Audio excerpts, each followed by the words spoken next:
हिंदू धर्म में विश्वास रखने वाले सभी लोगों के मन में एक सवाल हमेशा रहता है कि त्रिदेव ब्रह्मा, विष्णु और महेश की उत्पत्ति कैसे हुई, उनके माता पिता कौन थे और उनका जन्म कैसे हुआ। इस सवाल का जवाब अलग अलग धार्मिक कथाओं में अलग अलग मिलता है। इस वीडियो के जरिए हम ये बताने जा रहे हैं कि त्रिदेवों का जन्म कैसे हुआ और कौन है उनके माता पिता। ब्रह्मा, विष्णु और महेश के संबंध में हिंदुओं के मन में भ्रम की स्थिति है। वे उनको ही सर्वोत्तम और स्वयंभू मानते हैं, लेकिन क्या ये सच है? क्या ब्रह्मा, विष्णु और महेश का कोई पिता नहीं है? वेदों में लिखा है कि जो जन्मा है या प्रकट है वह ईश्वर नहीं हो सकता। ईश्वर तो अजन्मा, अप्रकट और निराकार है। वास्तव में त्रिदेव ब्रह्मा, विष्णु और महेश की कथा को भगवान शिव के भक्तों ने शिव को आधार बनाकर लिखा और उन्होंने शिव को सर्वोच्च माना। तो भगवान विष्णु के भक्तों ने भगवान विष्णु को आधार बनाकर विष्णु को सर्वोच्च माना। लेकिन शिव पुराण के अनुसार ब्रह्म ही सत्य है, वही अविकारी परमेश्वर है। जिस समय सृष्टि में अंधकार था, न जल, न अग्नि और न वायु था, तब केवल तत्स ब्रह्म ही थे, जिसे श्रुति में सत कहा गया है। सत अर्थात अविनाशी परमात्मा। उस पर ब्रह्म काल ने कुछ समय के बाद द्वितीय होने की इच्छा प्रकट की और उसके भीतर एक से अनेक होने का संकल्प उदित हुआ। तब उस परमात्मा ने अपनी लीला शक्ति से आकार की कल्पना की, जो मूर्ति रहित परम ब्रह्म है। परम ब्रह्म अर्थात एकाक्षर ब्रह्म, और वह परम ब्रह्म भगवान सदाशिव है। प्राचीन ग्रंथ उन्हीं को ईश्वर मानता है। सदाशिव ने अपने शरीर से शक्ति की सृष्टि की, जो उनके अपने अंग से कभी अलग नहीं होने वाली थी। वह शक्ति अंबिका या दुर्गा कही गई। शक्ति की देवी ने ही लक्ष्मी, सावित्री और पार्वती के रूप में जन्म लिया और ब्रह्मा, विष्णु और महेश से विवाह किया।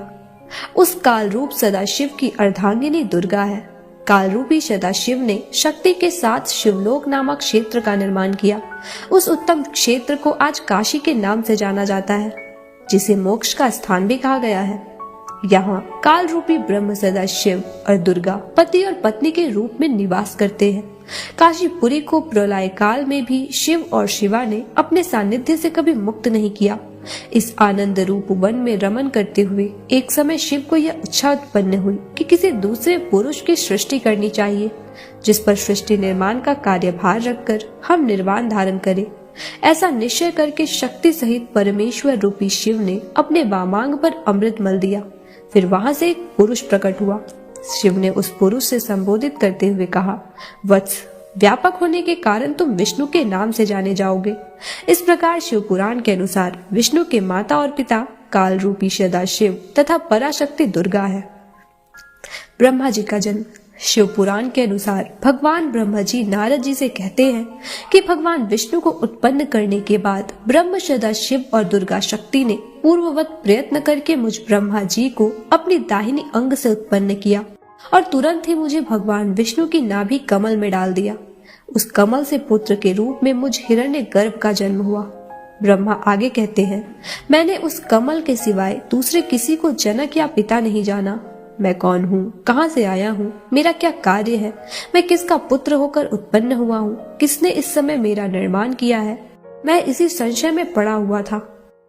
तब ब्रह्मा जी ने शयन करते हुए भगवान विष्णु जी को देखा और ब्रह्मा तथा विष्णु भगवान में इस बात को लेकर झगड़ा होने लगा कि वे एक दूसरे के पिता हैं।